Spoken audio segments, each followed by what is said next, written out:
Hello everyone, this is Apsara Sharma, postgraduate from GJU. So in today's video, we are going to cover NCERT questions of the chapter Crop Production and Management. This is the chapter of 8th class. So let's start with questions. So let's start. Here is your first question. Select the correct word from the following list and fill in the blanks. हमें जो ये list दी गई है इनके अंदर से हमें words को चूज़ करके करेक्ट आंसर फिल करना है. ये जो ब्लैंक्स दिए हुए हैं इनके अंदर fruit, water, crop, nutrient, preparation, इन सब वर्ड्स को हम यूज़ करेंगे as answer. So let's start. The same kind of plants grown and cultivated on a large scale at a place is called as. हम क्या बोलेंगे उसको? सेम तरह के बहुत सारे पेड़ अगर हम उनको एक लार्ज स्केल पे काटते हैं या उगाते हैं तो उसको क्या बोलते हैं? Crop. That is called as crop, यानी कि फसल. और वो कहाँ पे उगाते हैं? हम अपने फील्ड में. तो वो लार्ज स्केल पे हम कहाँ पे ग्रो कर रहे हैं प्लांट्स को और कहाँ हमारी क्रॉप का प्रोडक्शन कर रहे हैं? फील्ड के अंदर. So the answer is the same kind of plants grown and cultivated on a large scale at a place that is called as crop. उन सबको हम बोलेंगे कलेक्टिवली एक क्रॉप, यानी कि एक फसल. The next one is the first step before growing crops is the dash of the soil. First step क्या होता है हमारा? कोई भी क्रॉप को लगाने से पहले हम क्या करते हैं? सॉइल की प्रिपरेशन करते हैं. सॉइल को उसके लिए तैयार करते हैं. किस तरह की क्रॉप उगा रहे हैं उसी के अकॉर्डिंग सॉइल प्रिपरेशन करते हैं. So the first step before growing crops is the preparation of soil. अगला है damaged seeds would dash on the top of the water. Damage seed क्या करते हैं? अगर हम उनको वाटर में डालें तो क्या होगा? वो फ्लोट करेंगे. वाटर में डाल के देखते हैं अगर सीड्स को, अगर कोई सीड फ्लोट कर रहा है तो इसका मतलब वो डैमेज्ड सीड है. So damaged seeds would float on the top of the water. Next is for growing a crop sufficient sunlight and dash from the soil is essential. एक फसल को उगाने के लिए क्या चाहिए हमें? क्या क्या चीज़ें ज़रूरी हैं सॉइल को जो मिलनी चाहिए जिससे क्रॉप ग्रो करेगी? That is sunlight and water and nutrient. These are the three things which are needed for growing a good crop. So for growing a crop sufficient sunlight and water and nutrients from the soil are essential. ये तीनों चीज़ें मिलेंगी तो हम अच्छे से crop को grow कर पाएंगे.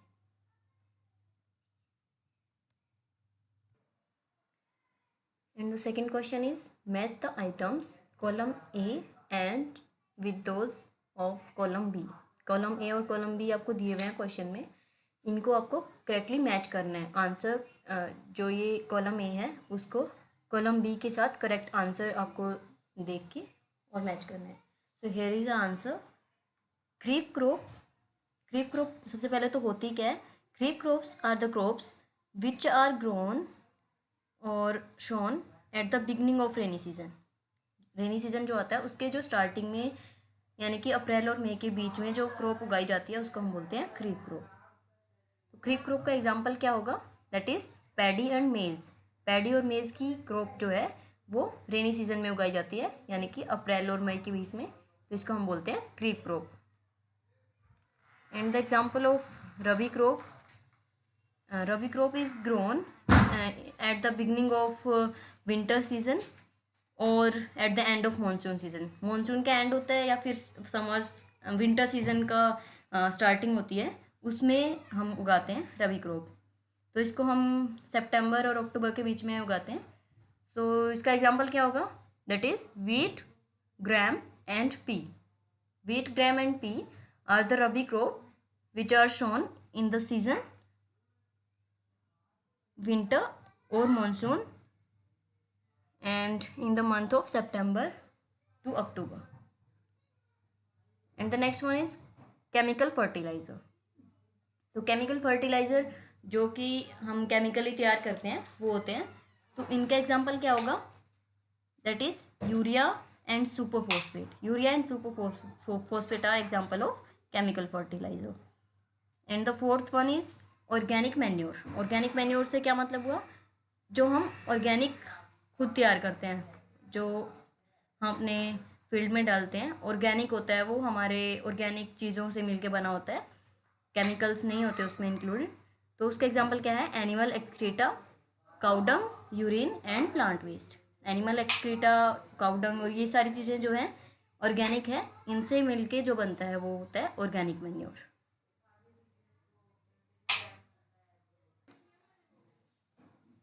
And the third question is give 2 examples of each. So first part is creep crop. Creep crop का एग्जांपल क्या है, paddy and maize. Paddy and maize is the example of creep crop.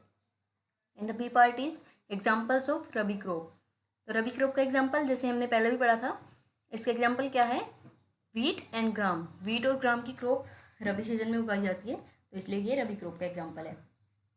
And the next question is right a paragraph in your own words on the each of the following. ये जो दिए हुए हैं parts, हमें इसके ऊपर एक paragraph लिखना है अपने वर्ड्स में। सो here is the first one, preparation of soil. Soil की प्रिपरेशन करते हैं हम, कैसे करते हैं, कब करते हैं, किस तरह से करते हैं, ये चीज़ हम इस पैराग्राफ के अंदर लिखेंगे। So preparation of soil, soil is prepared before sowing the seeds. Seeds को फील्ड में लगाने से पहले हम फील्ड की सोयल को प्रिपेयर करते हैं। उसके लिए कैसे करते हैं, the soil is loosen to increase the absorption of water and minerals. Loosening of soil particles adds humus and nutrients in the soil that increase crop yields. तो सोयल को कैसे प्रिपेयर करेंगे, उसको लूज करेंगे ताकि एब्जॉर्प्शन ऑफ वाटर और manures, इन सब का एब्जॉर्प्शन बढ़ जाए। अगर सोयल में स्पेस होगा वो लूज होगी, अगर सोयल के पार्टिकल्स लूजली अरेंज्ड हो गए तो वो इजीली एब्जॉर्ब कर पाएगी वाटर को और मैन्योर्स को। और लूजनिंग ऑफ सोयल का और क्या फ़ायदा होता है, उससे ह्यूमस भी ऐड हो जाता है और न्यूट्रिएंट्स भी ऐड हो जाते हैं। ह्यूमिडिटी बढ़ जाती है सोयल की और उसके अंदर न्यूट्रिएंट्स भी बढ़ जाते हैं। इसकी वजह से क्रॉप की यील्ड इंक्रीज हो जाती है, मतलब क्रॉप अच्छी क्वांटिटी में होती है। एंड टिलिंग और loosening the soil is done by ploughs which are pulled by pair of bulls. कैसे करते हैं हम टिलिंग या फिर लूजनिंग सोयल की, बैल की हेल्प से। तो बैल एक तरह का कुछ मशीन होती है, उसको पुल करता है जिससे कि सोयल की प्लगिंग होती है और उससे वो लूज हो जाती है। Tractor driven cultivators are also use to loosen the soil. कई जगह पे ट्रैक्टर्स का भी यूज़ करते हैं। ट्रैक्टर की हेल्प से कल्टिवेटर्स को उनके साथ अटैच करके हम सोयल को लूज करते हैं। So that is how soil is prepared before sowing the seeds. And the next one is sowing. After preparation of soil it is ready for sowing the seeds. तो अब हमने soil को prepare कर लिया है, उसके बाद हम इसको आराम से सीड्स को इसके अंदर डाल सकते हैं ग्रो करने के लिए। तो सोयल हमारी रेडी है अब सीड को शो करने के लिए। दो healthy and clean seeds should be selected. हमें उगाने के लिए हेल्दी और क्लीन सीड्स का सिलेक्शन करना है। The sowing is done by seed drills और फनल शेप्ड टूल्स। सीड को कैसे शो करेंगे हम, सीड को कैसे उगाएंगे, ड्रिल्स और फनल की हेल्प से।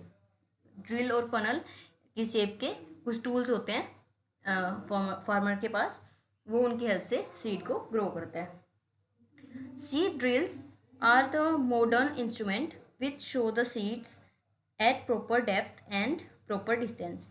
सीड ड्रिल्स जो होती हैं वो एक मॉडर्न इंस्ट्रूमेंट है जो पहले नहीं होता था, पर अभी एडवांसमेंट आ गई है जैसे कि। तो ये जो इंस्ट्रूमेंट है सीड ड्रिल, इसकी हेल्प से हम सीड को प्रॉपर डेप्थ पे, मतलब कितने गहराई में डालना है, और प्रॉपर डिस्टेंसिंग के साथ उसके फील्ड के अंदर ग्रो कर सकते हैं, सोइंग के लिए डाल सकते हैं। And the next part is weeding. What is weeding? The unwanted plants in the crops are called as weeds. जो अनवांटेड प्लांट होते हैं हमारी क्रॉप में, उनको हम वीड्स बोलते हैं। अनवांटेड प्लांट्स मतलब हमने जो क्रॉप उगाई है पर्टिकुलर एक वैरायटी की, उसके अलावा जो प्लांट्स होंगे वो सब अनवांटेड प्लांट्स होते हैं। तो उनको क्या बोलते हैं, अनवांटेड प्लांट्स को हम वीड्स बोलते हैं। These weeds absorb the nutrients from the soil, so it is necessary to remove them. जो ये weeds होते हैं अनवांटेड प्लांट्स, ये हमारे सोयल के न्यूट्रिएंट्स को एब्जॉर्ब कर लेते हैं जो हमारी क्रॉप को चाहिए होते हैं, तो इसलिए इनको रिमूव करना बहुत ज़्यादा ज़रूरी हो जाता है ताकि हमारी क्रॉप अच्छे से ग्रो कर पाए, उसको न्यूट्रिएंट अच्छी क्वांटिटी में मिल पाए। Weeds are either removed manually और बाय मैकेनिकल टूल्स। वीड्स को हम मैन्युअली भी रिमूव कर सकते हैं या फिर मैकेनिकल टूल्स की हेल्प से भी, या तो मैन्युअली मतलब हैंड पिकिंग से, हमारे कोई भी टूल्स यूज़ करके हम हाथों से इसको रिमूव करेंगे, या फिर मैकेनिकल टूल्स को यूज़ करके उसको रिमूव करेंगे।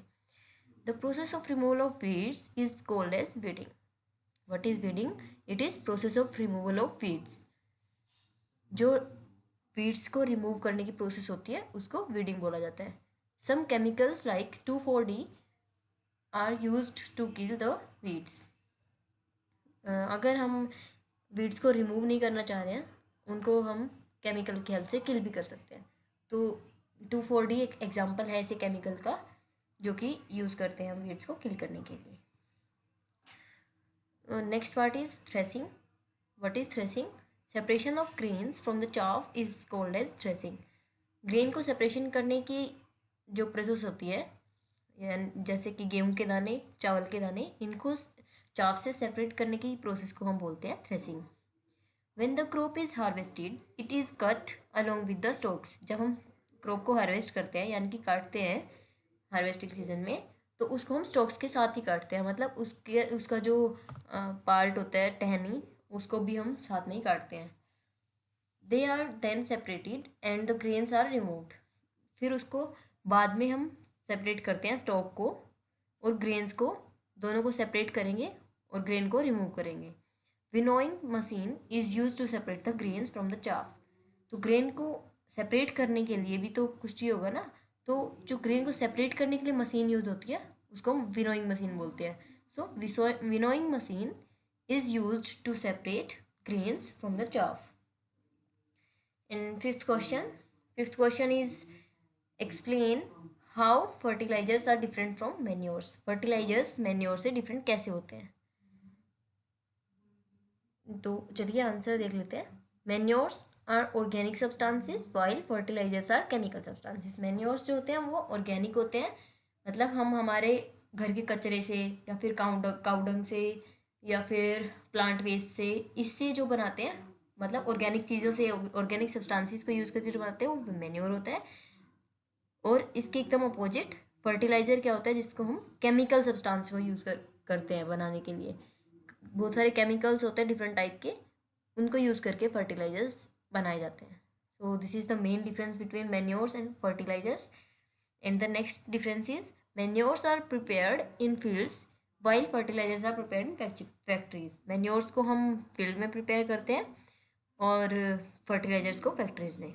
Manures contain all the nutrients while fertilisers are rich in certain nutrients. Manures जो होते हैं वो सारे न्यूट्रिएंट्स होते हैं उनके अंदर, बट जो फर्टिलाइजर्स होते हैं वो सिर्फ कुछ ही न्यूट्रिएंट्स होते हैं उनके अंदर। पर्टिकुलर किस टाइप के न्यूट्रिएंट के लिए हमने फर्टिलाइजर बनाया है, सिर्फ वही कुछ टाइप के न्यूट्रिएंट्स उसके अंदर प्रेजेंट होते हैं, बाकी सारे न्यूट्रिएंट्स उसके अंदर प्रेजेंट नहीं होते हैं। लेकिन मैन्योर के अंदर हर टाइप का न्यूट्रिएंट प्रेजेंट होते हैं। Manures provide humus while fertilisers do not provide humus. Manures हमारी सॉइल को ह्यूमिडिटी भी प्रोवाइड करते हैं, बट फर्टिलाइजर्स ह्यूमिडिटी प्रोवाइड नहीं करते सॉइल को। So this is the difference between manure and fertiliser. Let's move to the next question. And the next question is what is irrigation? Irrigation क्या होती है, यानी कि सिंचाई करना। Describe 2 methods of irrigation which conserve water. ऐसे 2 methods हमें बताने हैं सिंचाई करने के, इरिगेशन करने के, जिससे हम पानी को कंजर्व कर सकते हैं, बचा सकते हैं। The process of watering the crop is called as irrigation. जो प्रोसेस होती है वाटर देने की क्रॉप को, उसको हम इरिगेशन बोलेंगे, यानी कि फसल की सिंचाई करने को इरिगेशन बोला जाता है। 2 मेथड्स ऑफ इरिगेशन आर, ऐसे 2 मेथड्स जिनसे कि हम वाटर को भी कंजर्व कर सकते हैं, बचा सकते हैं और इरिगेशन भी कर सकते हैं, वो कौन से हैं? These are sprinklers and drip system. Sprinklers, चलिए स्प्रिंकलर्स के बारे में हम पढ़ लेते हैं। Sprinklers work as a fountain. Sprinklers कैसे, नाम से ही पता लग रहा है, स्प्रिंकलिंग करेंगे, छिड़काव करेंगे पानी का, तो वो कैसे काम करेंगे, work as a fountain, fountain के जैसे, फुहारे के जैसे काम करेंगे वो। Long perpendicular pipes have holes at regular distance. कैसे होते हैं ये, लॉन्ग परपेंडिकुलर पाइप्स होती हैं, परपेंडिकुलर यानी कि 90 डिग्री के एंगल पे पाइप्स होती हैं लंबी लंबी, और उनके अंदर होल्स होते हैं रेगुलर डिस्टेंस पे। आप ये गूगल करके देख लीजिए, जिसने नहीं देखा हुआ है स्प्रिंकलर्स, आप अच्छे से समझ पाएंगे कि किस तरह का होता है ये। Long perpendicular pipes with holes at regular distance. When water is supplied it comes out of these holes and spray water in the field. फिर क्या होता है, पानी इन होल से बाहर आता है और पूरे फील्ड में पानी ऐसे स्प्रे हो जाता है। जैसे फुहारा लिमिटेड अमाउंट में पानी स्प्रे करता है, इसी तरह से स्प्रिंकलर्स भी पानी को पूरे फील्ड में स्प्रे करते हैं, छिड़काव करते हैं। These holes have rotating nozzles which sprinkle water in all directions. They control wastage of water.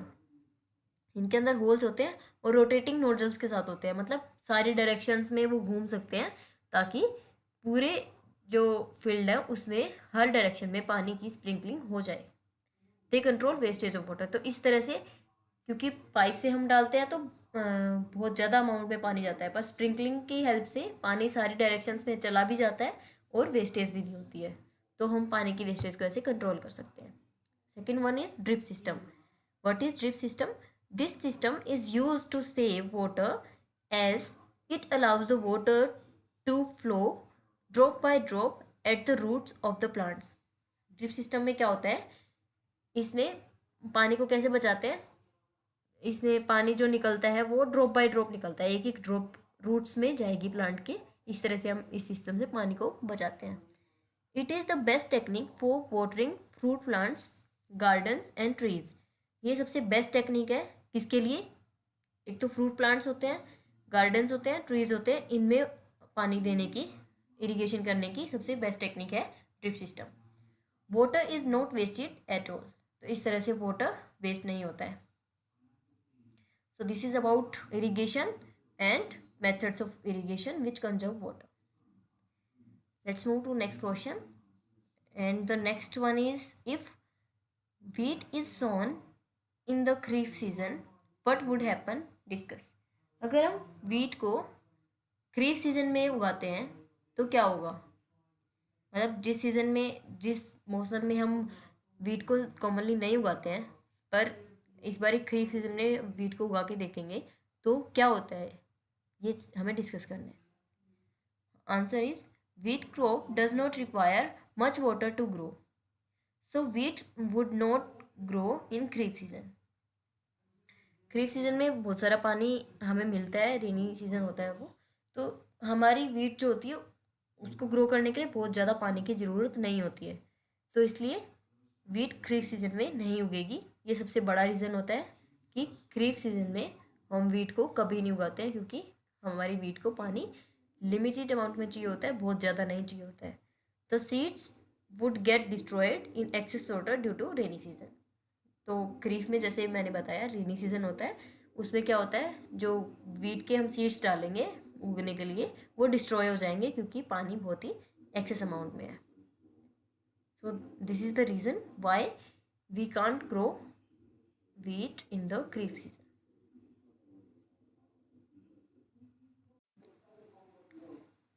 And the next question is, explain how soil gets affected by the continuous plantation of crops in the field. Soil कैसे effect होती है, soil पे क्या फ़र्क पड़ता है अगर हम कंटिन्यू प्लांटेशन करते रहते हैं एक ही क्रॉप का फील्ड पे। हमें मतलब हर सीज़न में, हर टाइम हम अगर एक फील्ड में एक ही टाइप की सॉइल में क्रॉप्स उगाते जा रहे हैं तो उससे सॉइल के ऊपर क्या इफेक्ट पड़ेगा, ये मेनली क्वेश्चन है।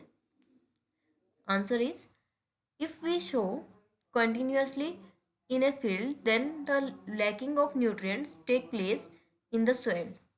अगर हम कंटिन्यूसली क्रॉप लगाते जाएंगे फील्ड में तो उससे क्या होगा, न्यूट्रिएंट्स की कमी हो जाएगी सॉइल में। क्यों? क्योंकि एक तरह की क्रॉप अगर हम उसमें लगाते जा रहे हैं तो उसी टाइप के न्यूट्रिएंट जो उस क्रॉप को चाहिए वो एब्जॉर्ब होते जा रहे हैं, सॉइल से कम होते जा रहे हैं हर बार। इस तरह से हमारे न्यूट्रिएंट्स जो होते हैं सॉइल के वो ख़त्म होते जाते हैं। द फील्ड बिकम्स अनफर्टाइल, इससे फील्ड अनफर्टाइल हो जाता है, मतलब उपजाऊ नहीं रहता है, उसकी उपजाऊ शक्ति कम हो जाती है। It does not give any time to soil to replenish the nutrients. इससे क्या होता है कि हमारी सोयल को न्यूट्रिएंट्स को रिकवर करने का टाइम नहीं मिल पाता है। सिर्फ न्यूट्रिएंट्स यूज़ हो रहे हैं, उसके अंदर बन नहीं रहे हैं, उसको हम टाइम नहीं दे रहे हैं रिप्लेनिश होने का। तो इस वजह से कॉन्टीन्यूस क्रॉप उगाने से न्यूट्रिएंट्स की कमी हो जाती है। Thus the soil enables to sustain any further healthy and good crop. इसकी वजह से क्या होता है कि सोयल में हेल्दी और अच्छी क्रॉप नहीं होती है। अब न्यूट्रिएंट्स अच्छे से नहीं मिलेंगे तो क्रॉप की क्वांटिटी और क्वालिटी में भी फ़र्क आएगा। That's why we should take care of this thing that continuous plantation should be avoided in the same field. And the next question is, what are weeds? How can we control them? Weeds क्या होते हैं ये मैं आपको पहले ही बता चुकी हूँ पिछले क्वेश्चन में, और उनको कैसे कंट्रोल कर सकते हैं ये अभी हम पढ़ेंगे। As I have told you, weeds are unwanted plants. Weeds क्या होते हैं? Unwanted plants होते हैं जो हमें नहीं चाहिए होते हैं, जिनको हमने ग्रो नहीं किया है, बट वो अपने आप ही ग्रो हो गए हैं हमारे फील्ड में। They grow with crops, crop के साथ वो ग्रो हो जाते हैं। दे compete for nutrients and water with main crop. तो वो क्या करने लग जाते हैं, हमारे जो मेन क्रॉप है उसके साथ कंपटीशन करने लग जाते हैं न्यूट्रिएंट्स और वाटर के लिए। सो वीड्स आर वेरी हार्मफुल, इसीलिए वीड्स बहुत ही हार्मफुल होते हैं, क्योंकि हमारी क्रॉप के जो भी रिक्वायरमेंट होती है न्यूट्रिएंट्स की और वाटर की, वो सारी अनवांटेड प्लांट्स की वजह से पूरी नहीं हो पाती है। तो इसलिए वीड्स जो होती है वो बहुत ही ज़्यादा हार्मफुल होती है। Process of controlling the weeds is called as weeding. जो प्रोसेस होती है वीड्स को कंट्रोल करने की उसको हम वीडिंग बोलते हैं। ये आप पिछले क्वेश्चन में पढ़ ही चुके हो। वीडिंग होती है प्रोसेस वीड को कंट्रोल करने की। Weeding is done manually by using khurpi and by using mechanical machines. हम इसको मैनुअली खुरपी का यूज़ करके भी कर सकते हैं वीड को रिमूव, और मैकेनिकल मशीन्स को यूज़ करके भी हम वीडिंग कर सकते हैं। Weeds are also controlled by using some chemical substances like 2,4-D. As we studied, weed को हम एक किसी केमिकल की हेल्प से भी कंट्रोल कर सकते हैं, उनको किल कर सकते हैं। For example 2,4-D.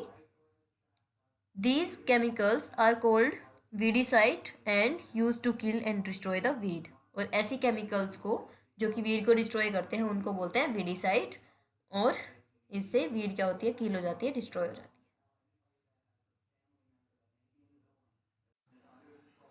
Thank you.